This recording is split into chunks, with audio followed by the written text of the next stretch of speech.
ማቀው እንግዲህ ወንድ ልጅ ራስ ጋብዝ ነው ማቀው። በአሁን ሰዓት ግን ነገሩ ተቀይሮ ሄርሜላ በየደቂቃው ሁሉም ነገር የምታደርገው ሄርሜላ ነች። ዛሬ ደግሞ አበባ ሰጠችው። ወይኔ አበባ ሰጠችው። እንደኔ ያላየሁት ቪዲዮ ማለት ነው። የምር ረሱም ላይ ያነበብኩ ሄርሜላ ራት ጋበዘችው የምንለያየው ማለት ነው። የምሬ ነው። እና አይቻለሁ። ሲጀመር ቃል ላይ ቤቷ ውስጥ ነው አበባ ተደርጎ ወይን ተደርጎ ምናምን የተቀመጠው ማለት ነው። ስለዚህ ሄርሜላ ናት ራት የጋበዘችው። የሄርሜላ እህት ናት ሽማግሌ ላክ ብላ አቤልን የምትለምነው። ሁሉም ነገር በልመና ይሆናል። አረ እናንተ በልመና የሚሆን ነገር የለም። ተው ተረጋጉ። አረ ተው ተው ተው።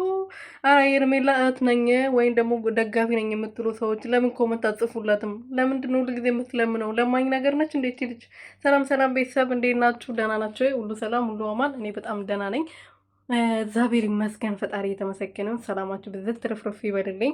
ሄርሜላ ዛሬ አብርሃምን ወደ ቤቱ እንግዲህ እራት ጋበዘችው ማለት አብረን እንደረ ሁለተኛ ልጅ አስረግዝ ሁለተኛ ልጅ ኧረ በስመ አብ ቤት ኧረ በስመ አብ እኔ ምንድነው አብረ ሁለተኛ ልጅ ይረገዛል እንደ አንደኛው ወደ ውስጥ እያለ ማለት መንታ አድርግልኝ ማለቷ ነው መሰለኝ። ያው እራት እንብላ ማለት በዚህ ሰዓት ቤት ውስጥ ሆኖ እራት እየበሉ ከሆነ በዛው ያድራል። ሌላ ነገር ይፈጠራል ማለት ነው። ከዚህ ነገር ጉድ ይጠብቀን ነው። ሌላ ምን ይባላል?